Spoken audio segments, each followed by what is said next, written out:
Experts warn that infectious diseases are becoming a major business risk. With the continent's growing role in global trade and industry, outbreaks are no longer just health issues. They threaten productivity and economic stability. This is according to Dr. Isaac Akanko, Medical Director for Central Africa at the International SOS, who says that despite the lessons of COVID-19, many companies still lack the preparedness to protect employees and maintain operations during crises. To unpack these challenges, Dr. Akanko joins us now from Ghana.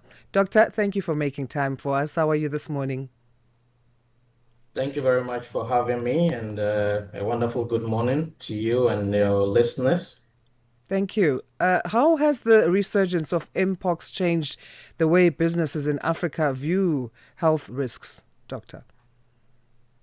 Thank you very much for the question. So, um, Mpox, as we follow in the media, initially showed multiple country outbreaks in 2002.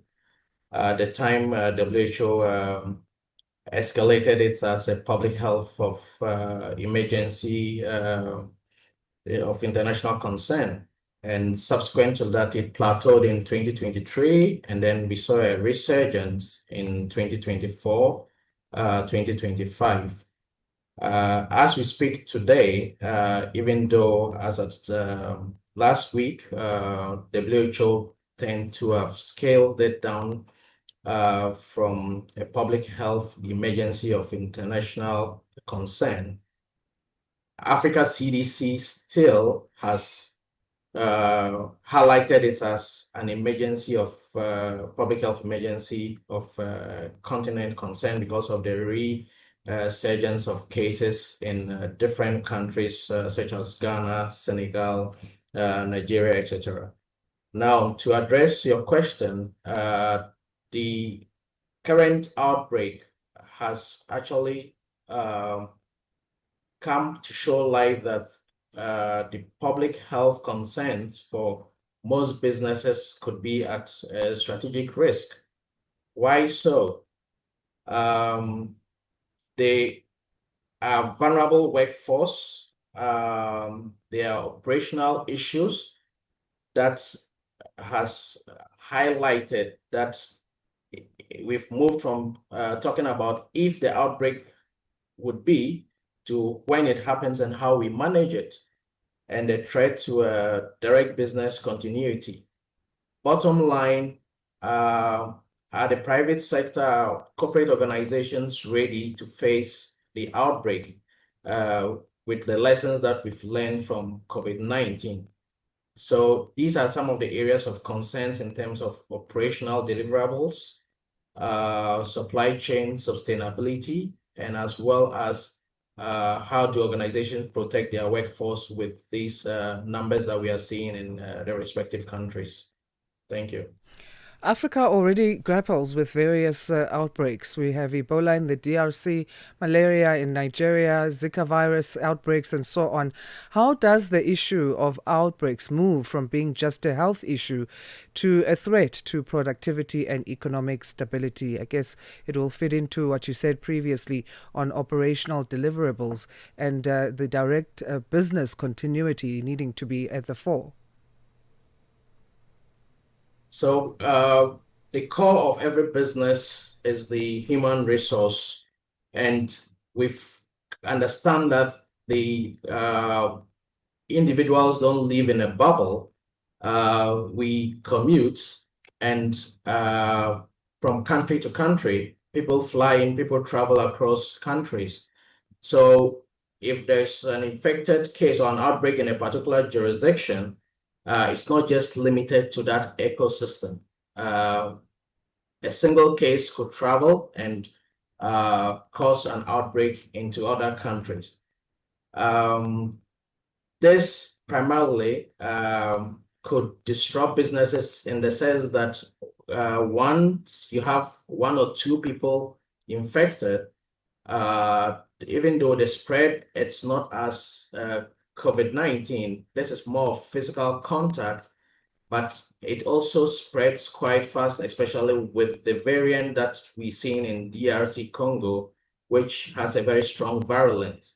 So you want to protect your human resource. You want to provide your duty of care to your employees.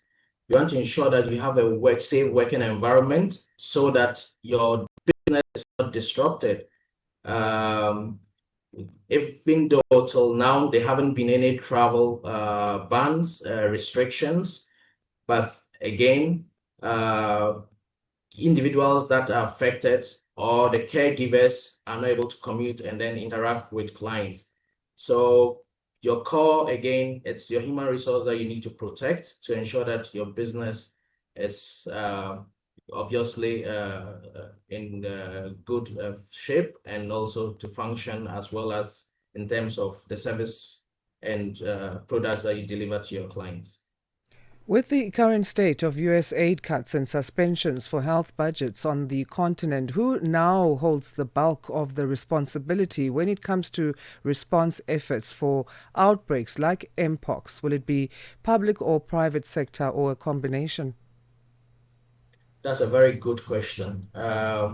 So a bulk of the donor support or the funding support now sits on respective countries that have to find resources to contain outbreaks.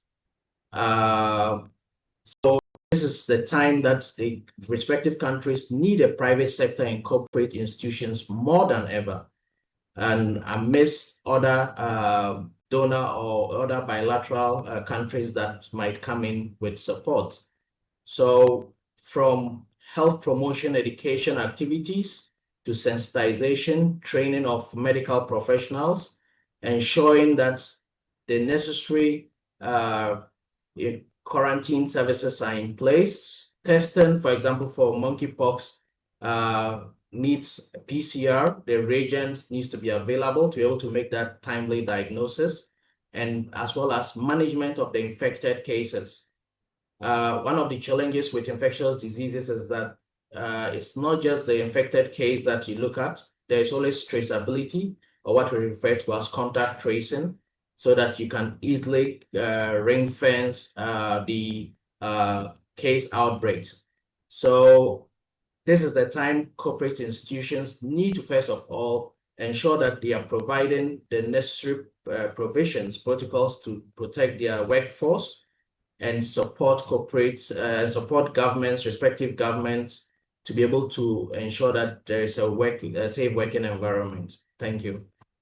So, what are the biggest gaps you're seeing in private sector preparedness for outbreaks like Mpox?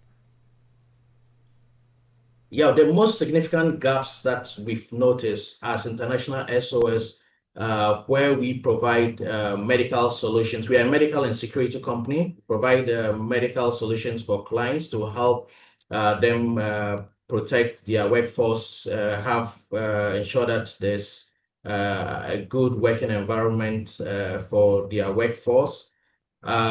Is that many companies have tend to adapt generic global templates for their emergency response for infectious diseases. Having said that, it's important to understand that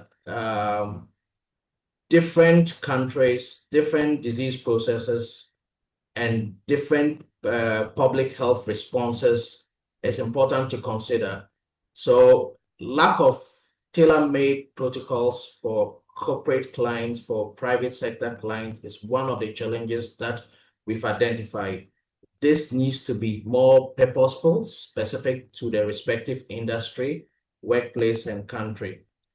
Another important challenge is early warning signs, following and picking up on surveillance in terms of outbreaks, monitoring outbreaks in various jurisdictions, and also making sure that you have a response plan in place with the respective escalations to trigger so that you are not caught up once the numbers are overwhelming in a country. And this goes a long way to help your workforce as well, and to be able to coordinate any seamless outbreak should you have a positive case in your workspace. How do businesses shift from a reactive crisis response strategy to building long term proactive strategies against future health threats? So it's important that businesses establish uh, an outbreak specific business continuity plan. Uh, this needs to have clear escalation protocols, uh, well documented, specific for the business and the country that interface with the respective public health sector, because most infectious disease outbreaks would usually involve the public health response of the specific jurisdiction you find yourself. Another Mm-hmm. important layer is to even drill these business continuity plans so that you understand what the activation protocols and the interfaces to understand that everything is in place. Aside that, who is your trusted medical partner that you would leverage on for advice, communication, obtaining trusted data to be able to give you that guidance to do or make a real-time risk assessment. Right. Dr. Akanko, thank you so much for joining us. Let's leave it there. That's all the time we have to dedicate to this particular topic on this day. Thank you very much for having me. Our pleasure. Dr. Isaac Akanko, Medical Director for Center